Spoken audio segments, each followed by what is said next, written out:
Hello, ladies and gents. Welcome to Orwellian Optics, a podcast by Alio Capital.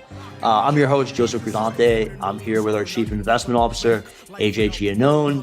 AJ, you want to introduce yourself? Welcome back, everyone. Today we got a great episode on deck for you. We're going to be talking about a few key themes here in the lead up to the election in November. And I'm joined as well by our Chief Operating Officer, Chris Morgan.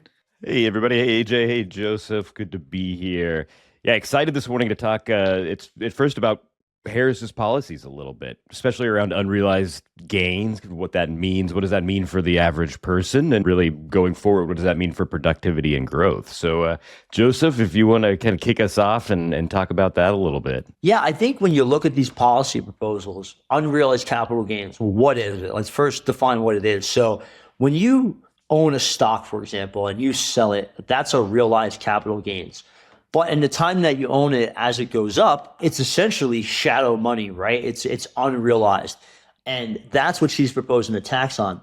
But, you know, the rhetoric seems to focus on billionaires, right? And everybody says, yeah, tax them more and tax them more. But who does this really impact the most? And, you know, Alio Capital, right? We're a startup, and I can say from firsthand experience, this is going to impact startups the most and our ability to employ talent. And AJ, you might want to get a little bit more in depth there as the Chief Investment Officer. I don't want to steal your swag. No, thanks, guys. Yeah, I mean, you know, the key thing to remember here that Joseph brought up is the difference between realized and unrealized gains. And, you know, if you look at Harris's proposal, it's specifically addressing, you know, it's targeted at that higher end, that 100 million plus range, but that's really where it starts. I mean, there have been very few instances in U.S. history specifically where tax proposals did not end up drifting down to capture larger and larger segments of the electorate over time. You look specifically at the income tax that was enacted in the early 20th century as a prime example. And, you know, what we're looking at here in her proposal to target unrealized gains, the rest to pay the Treasury your tax bill. In a situation where you receive a tax bill for an unrealized stock position, whether that's the equity in a startup that you work at or whether that's stock in your brokerage account, you now have to come up with cash out of pocket to pay for a tax bill that you don't have. So, you know, you either have to go sell something else, which is going to be, call it a depressive economic activity, or more likely, you have to go to a bank and borrow the money to pay those taxes. Now, you know, it doesn't take a genius to connect A to B and realize that, you know, the billionaire corporate donors backing the Harris campaign are, in a lot of cases, the Wall Street banks. So when you look at the practical repercussions of a unrealized capital gains tax, and you figure out that the most likely outcome from this proposal getting enacted would be a massive windfall to the bank's ability to lend against illiquid, highly unrealized stock positions, it doesn't take a genius to figure out where that idea came from and why it's being proposed. So, Joseph, what do you think about that? Like, is that an area where you see as a startup founder? Yeah, you know, we mentioned last time regulatory capture and how, you know, the big players, the multinationals use this to eliminate competition. You can go back to Dodd-Frank, right? And so the idea was to break up the big banks, and yet it led 6 banks consolidated into 5 banks. And so it helped consolidate power. And, you know, when you talk about this this is one of the most absurd proposals. I mean, I'm wearing a Ross Perot shirt right now. I went to my first political rally when I was 9, 10 years old. And I've never heard such absurdity, because it's not even just, you know, number one, startups, right? And which is one of the only sources of upward mobility right now in the American economy, particularly for young people. You know, you join a startup, you get stock in that company it becomes successful. Well, now, you know, you have the ability to go buy a house and provide for your family because you have ownership in something. And a lot of people out there, they don't have the money to start something. So getting stock and ownership in a company is one of the key paths to upward mobility. But furthermore, small businesses, I mean, an electrician that, you know, let's say has, 4 or 5 trucks. I think I read somewhere that each truck, you know, would be worth about, $300,000. So they would be impacted by this. And now all of a sudden they got to find money to pay this unrealized capital gain. And they're going to have to lay off some of the guys they have working for them, because they need that extra cash to pay the government because it's tied up, right? And so, you think of, say, a river and all the streams that come from that river, that's, really the dam that it creates in our economy. And well, why do they want to do that? Well, because, I think it goes back to who's really funding this campaign and who controls it. And if you look at the fact that the Democrats, as we talked about, they outrage Republicans 3 or 4 to 1. Well, there's a lot of globalist banker interest tied into this. And, they want to reduce American sovereignty. I think there's a lot of chatter about the WEF and the World Economic Forum and what their agenda is. But, I want to show this. The Hill, I think, is a really great source for objective, independent information. And I just want to play this video real quick. This article that was reportedly on the website in 2016 has since been deleted, says, "Welcome to 2030. I own nothing, have no privacy, and life has never been better." I wanted to talk about this because, so this is getting the kind of mainstream media spin of, oh, look at all these people criticizing Davos and the World Economic Forum. They're spreading misinformation and conspiracy theories. If you're upset about this, you are yourself a conspiracy theorist. It's all just conspiracies. Some of the things they talk about in terms of environmentalism, in terms of state surveillance, state capacity, the kinds of governments run by these very people, what they'll be able to do to you, the kind of social credit score system, tracking, kind of nudging. It's for your health. I want to talk about that because you just heard what he had to say and what parts of it are real. And I think when you look at, some of these protests that we've had over the past couple of years, and then you see them wearing masks, the ultimate symbol of authoritarianism coming from where? CDC and WHO. Well, who influences that? Who controls it? Well, the World Economic Forum, right? A lot of the actors and players that are involved in that, certainly part of the WHO and the CDC, but it's for the first time in American history, you see young people advocating to have their rights taken away, and they don't know that. And so what is this leading to? Well, you just saw it on the screen. In 2030, you will own nothing. There will be social credit scores. You will have no privacy. And most importantly, you're not going to have any upward mobility, which is why you can't own anything. And so breaking American sovereignty and breaking our economy, right, is how they get their proposed goal here, how they get the outcome that they want, because the U.S. Constitution really conflicts with everything that they're trying to accomplish. And I feel like the victim in all this has been Gen Z. And I think, it's interesting. Gen Z is the ultimate paradox because here's this group of, I'll call them kids because I'm dating myself a bit here. I'm an old man now. But, they listen to 80s and 90s music that I grew up with, and they fail to recognize that what made the 80s and 90s so great was individual identity, the lack of groupthink. And what were the policies that produced that culture and where they come from? Well, you can attribute a lot of it to the Big Gipper, right? Ronald Reagan, even Bill Clinton, right? I mean, both Republicans and Democrats, they worked together on bipartisan legislation, but it was a time of peace and it was a time of, there was no cancel culture. Nobody got offended. And as a result, you saw, the hip hop movement, the alternative movement, the club scene, all these genres, the goth movement, the punk scene, all these genres, because everybody, wanted to be, everybody was something different. I remember St. Mark's in downtown New York City, in the late 90s. And, you'd have skaters, ravers, goth kids, punks, all in one block because everybody wanted their own individual identity. And so everybody tried to outdo each other and how crazy they could dress up and how many piercings they can get. AJ, what do you think about this? Well, yeah, I mean, the part of this that I think is particularly troublesome is that the whole thought process behind taking that individualistic American identity and trying to put basically bumpers on it or guardrails and try to say what is approved or what is safe about it and what is, maybe potentially dangerous or unsafe is just a really terrible paradigm to kind of operate under.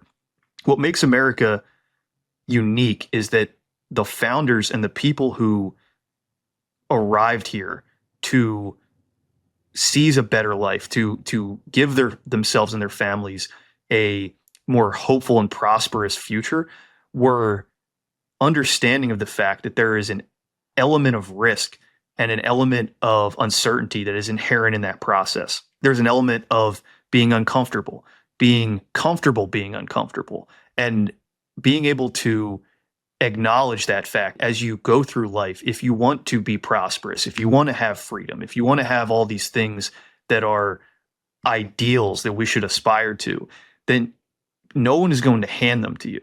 The government certainly is not going to come around and, with a tray at lunch and just hand you the things that you think you deserve. You have to take ownership on a personal level and execute the strategies that you personally believe will lead you there. And to me, that's the biggest piece that's missing here, is that, we've lost an element of that, and I'm not sure how we get it back. Yeah, we've lost that personal responsibility too, that personal identity. Joseph mentioned St. Mark's. If you go there today, it's all people wearing black shirts and denim jeans. They all look exactly the same, to the point where it's creepy. It almost feels like a post-apocalyptic movie where, we all have these social scores and we don't own anything. We're all just part of this giant system. It's almost scary. It is scary. But Chris, AJ, you had also some good numbers that I thought you should bring up that kind of allude to this. Definitely. Can you speak to what you saw in that poll you looked at? Yeah, we were reading this poll about how many people are proud to be Americans. It compared today to 2003. In 2003, people were polling at about 70%, saying they were extremely proud to be an American. Today, that number is right around 41%. That's insane. That's breaking down what it means to be us, to be American. People are no longer proud of that. It's wild. Yeah, they're breaking our culture, and it's interesting. You look at the term MAGA. They don't even say it because they know. I mean, how could you say the term "Make America Great" and turn that taboo or say that's provocative and negative? To me, it's tantamount to go into a local supermarket or a farmer's market, I should say, that says buy local, right? You should want your country to be exceptional, right? You should want a great economy. Of course, there's certain things that the government, needs to do, and I think ensure equal opportunity, but not equality of outcome, because, you're going to get what you put in. And, innovation is what increases our life expectancy. It's what raises our standard of living. And, you have to, for lack of a better expression, kind of unleash the animal spirits to get that innovation. But that rising tide helps everyone. And poor Gen Z, they've been manipulated and lied to, and so they're out there with masks on, literally saying, censor me, take my right to defend myself away, take my private, and they don't know that they're saying that. And I don't know how to communicate with this generation. Chris, you have thoughts on that? If you think about what the founders went through to make sure we have these rights and what that generation is now voting against, it's, the part of innovation is risk taking, right? Part of what the government should do is incentivize people to take risk to make things better. We're not just developing along a horizontal, move production overseas. You have to take risks to move vertically and actually make things different and better. And if the government, to tie things back to policy, if the government is instituting a tax on unrealized capital gains, that is disincentivizing risk, and that is government meddling in business and the economy in a way that it is not supposed to, and in a way that the founders would be turning over in their graves. AJ, do you have anything you want to add to that? The key thing there, just to go back to this point real quick, is that, from an economics perspective, taxing unrealized capital gains is just disastrous policy. There are other ways to accomplish that goal if you so choose that won't have such disastrous impacts. One of the particularly insidious aspects of an unrealized capital gains tax, though, is that because there's no realization event, it's up to either the government or a private transaction at a non-market clearing price to determine what your tax bill is going to be. So, if you have something like a 409A valuation, okay, sure, there's a mark on your business. But if, for example, you don't have any kind of capital raising event or anything that would trigger a valuation event, there's effectively a ladder in place that's going to say your business grew this much in value this year. This is the tax bill that you owe. And even more than that, theoretically, there are a multitude of examples where, maybe 10 shares trade at a certain price. That's not necessarily indicative of what the entire corpus of that equity stake is going to be worth upon a realization event. So there are a multitude of ways for this to be gamed, which, given the proclivity of people with wealth and means to seek out innovative and perhaps creative ways to structure their wealth, will no doubt be gained. And inevitably, that's going to lead to shortfalls in the assumptions of how much money this is going to bring into the treasury versus what was predicted. And they're going to go after people one rung lower and then a rung further lower, all the way down until, this hits middle-class taxpayers like every other piece of this pie. Because unfortunately, and sorry to interrupt, Joseph, but unfortunately, that's where the bulk of the wealth is in America, is at the middle class. You can look at billionaires owning a disproportionate percentage of wealth, sure, but if you want to actually fix the budget deficits and the fact that we are spending more than we make, and you go after tax receipts as a way to do that, you inevitably end up at the unfortunate realization that the only place you can get the sum of money required to accomplish that goal is from going after middle-class taxpayers. 1,000%.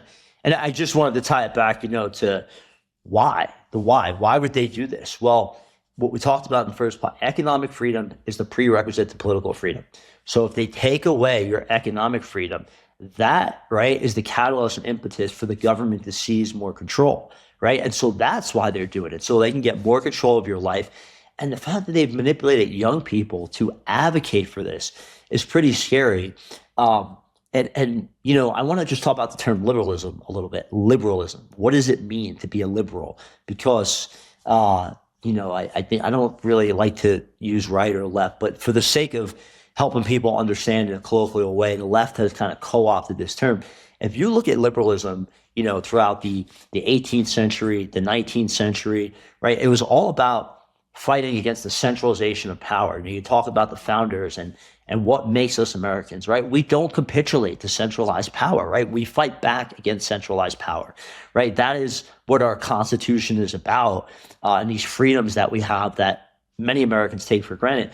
But the term liberalism, I think post-World War II, started to be manipulated a little bit, right? Because it has a very positive connotation versus the term, say, conservative. Like nobody really, conservative, liberalism, progressive, they have positive connotations, but they don't, it's, again, name of this podcast is Orwellian Optics, and we want you to be able to see through the fog, and that often left is right and up is down.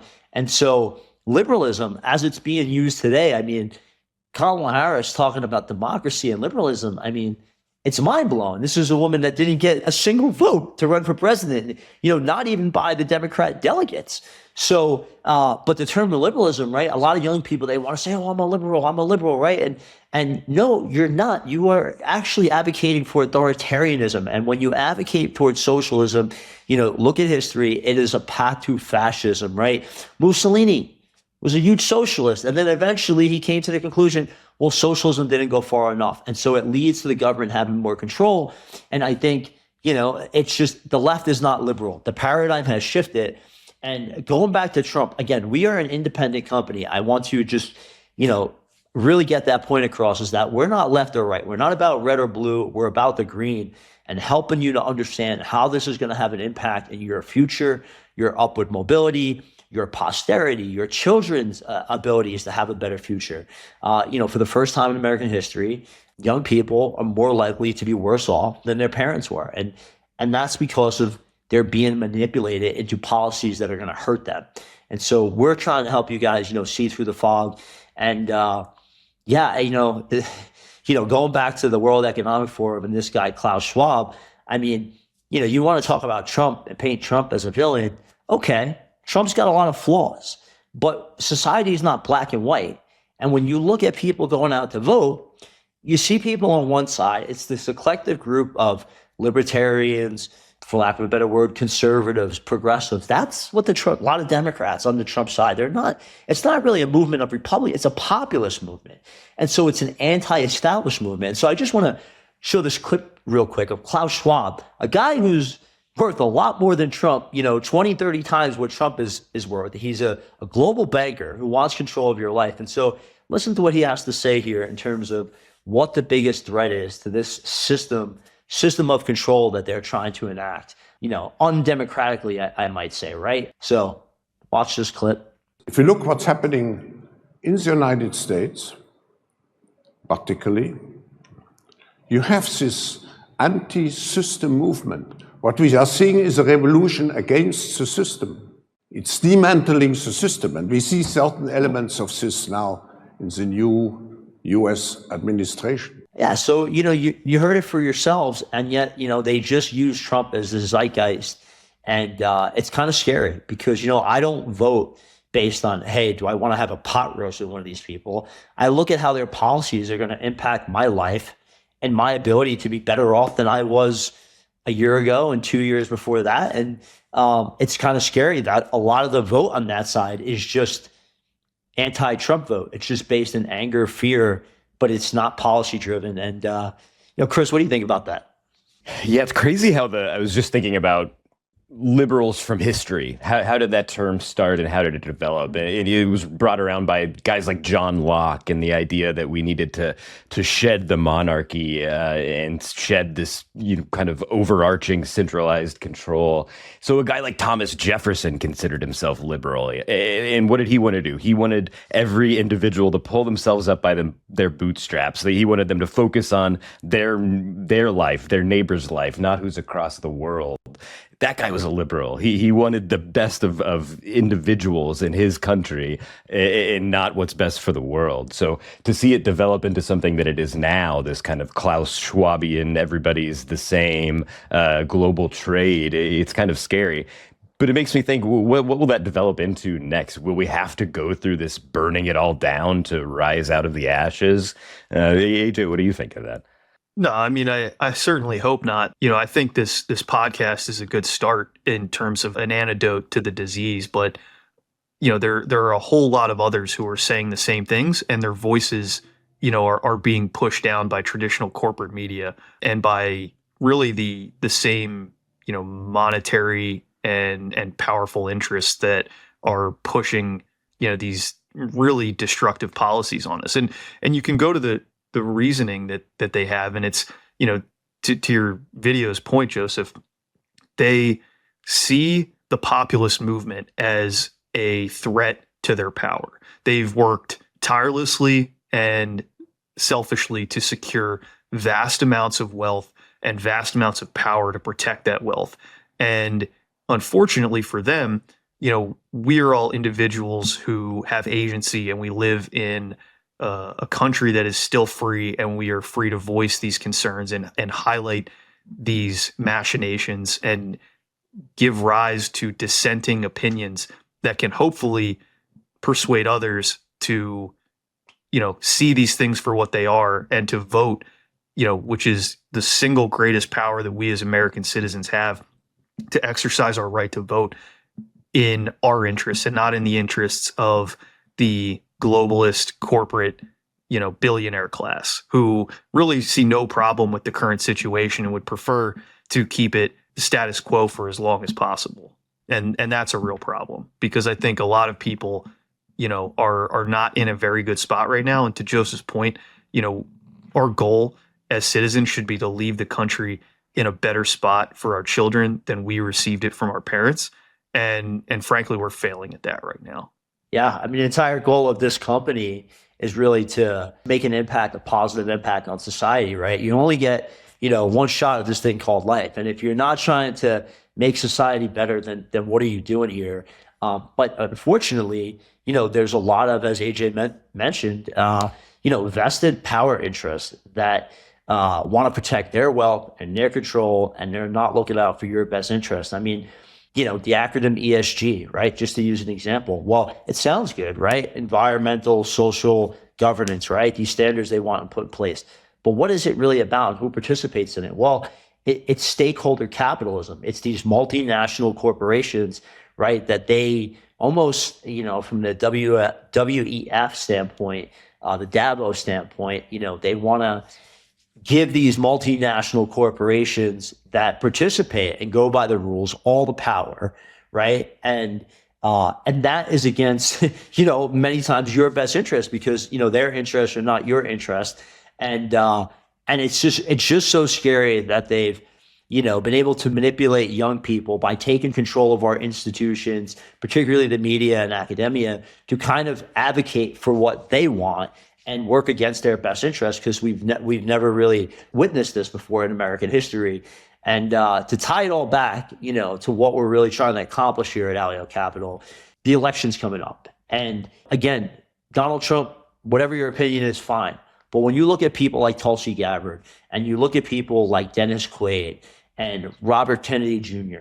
and Eric Weinstein and Russell Brand, who else? Tucker Carlson. I understand there's a little stereotype and connotation, but I implore you to actually listen to this man and the work that he's done. One of the last real journalists that we have in this country, trying to get the truth to the people. This is an eclectic group of different individuals with different ideas, but what they all agree on is that there's a major threat to humanity right now.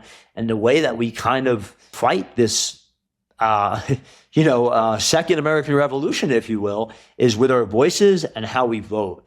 And it's up to you to make that decision, but we're just here to kind of give you the facts and information as we see it. And Chris, AJ, you have any last thoughts? The one point there, Joseph, is I actually watched an interview with Russell Brand sitting there with Tucker Carlson over the weekend, and he made the point like, oh, they get this guy, RFK Jr., and he comes out with a message that's, I want to make America healthy again. I want to promote free speech, and I want to protect our children and make sure everybody can live and thrive. And they're like, oh, this guy's a hard right-wing fascist. Like, are you kidding me, man? Like this can't be real life. Like, this is not something that makes any sense intuitively, but the corporate media has captured, the populace so much to the extent that these voices don't get heard, and the message gets spun and respun until it's exactly what fits in their little boxes. But I mean, to me, that was just absolutely comical. It takes a guy like Russell Brand to kind of really articulate that in a way that makes it so abundantly obvious that we're getting sold, a bill of goods here. Yeah, that's the perfect example that the entrenched powers do not care about you, listener. They don't care about Joseph. They don't care about AJ. They don't care about me. They care about themselves and making themselves richer. That's it. So anytime you vote for these people, anytime you support them, that's what you're supporting. And that's what we want to do, is change that. We want to expose the pardon my language, but the bullshit that's out there, and be able to help you think more clearly and make more efficient decisions for all of us. That's different, right? Nobody else is doing that. We're not afraid to speak up and tell you what's wrong. Other folks might want to keep things the way they are, but it's in your best interest. It's in our best interest to muddy the waters a little bit and make for change, for positive change for humanity.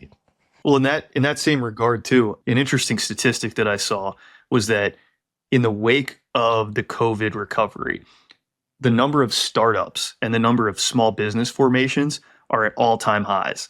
And these are people who are generally younger, potentially millennials and Gen Z demographics, who've made the decision to start their own business, to go down the path of entrepreneurship. And if we don't, as a country, nurture and support these small businesses and these entrepreneur-minded folks to build the businesses that will be the household names of tomorrow, and we crush them under onerous regulations that were written at the behest of the Walmarts and the Amazons to protect their monopoly status, then that's really the primary vector with which people are able to attain that American dream level of wealth and prosperity is through small business formation, is through equity ownership in small business and startup formations and foundation.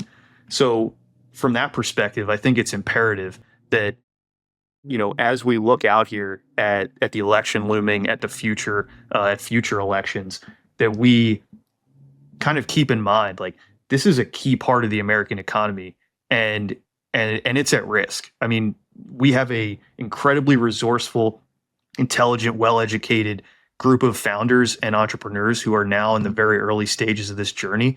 And if we don't help them reach the level that they are capable of, it will be a massive disservice to the future. It's innovation, right? That's our quality of life. The way we're going to solve a lot of these issues that are facing us, like climate change is not through government regulation. The government doesn't solve any problems, right? They're there, they can provide some basic services like the police and the firemen, but go to the DMV if you want to understand how the government operates. If that's what you want your healthcare to look like and your economy to look like and your future to look like, well, then you know who to vote for, right? But if you want to have, an opportunity at a better future, well, then you got to look at the other side. And if you really call yourself a liberal, I think, I'm not into ideologies, right? I consider myself to be more of an existentialist and a libertarian. But if you really want to break it down on a simple level, right? What do the Democrats stand for? Big government. That's what that party stands for from an ideological perspective. The GOP, I think, there's people tend to associate the GOP with Dick Cheney and George W. Bush, but these were neocons, John McCain's pro-military industrial complex. If you look at the history of the Republican Party, Abraham Lincoln, Teddy Roosevelt, Booker T. Washington, Frederick Douglass, Dwight Eisenhower. Well, it's about limited government, right? Because there's only two systems. It's either the government has control of everything, or you have the government and the private sector, and the private sector acts as a check on government. And no, it's not perfect, but it's certainly preferred to the former in terms of when you look at the results and upward mobility. Historically, socialism has produced more poverty and destruction than any other system in history, and capitalism has lifted more people out of poverty. Now, there has to be some balance, and I believe in social safety nets, and there are certain policies that should be socialistic, but even then, I think it's probably best pursued through a public-private partnership. And so again, at Alio Capital here, we're trying to cut through the noise, and we are an investment company, folks, right? We focus on absolute returns, and we position our portfolios for geopolitical risk, right? Because there is all this change happening on a global stage. You can't just hide out in fixed income anymore and get the diversification you need. And you don't know how things are going to go. The election right now is too close to call, and so your assets have to be positioned for that. But we do the podcast to get people to really look at these policies and how they impact the macroeconomics, because, the two things that really affect markets the most are monetary and fiscal policy. That's what determines growth. That's what determines inflation. That's what determines the credit spread and the risk premium. And so, often people, they don't want to talk about politics, but they'll talk about economics, and they don't understand how the two are correlated. And so that's why we do what we do every week on this show. And with that, this has been another episode. Don't forget to check us out on YouTube Music, Spotify, Apple Podcasts, wherever you get your sources of information. And go to aliocapital.com and join the beta. And with that, ladies and gents, peace, love, have a great week.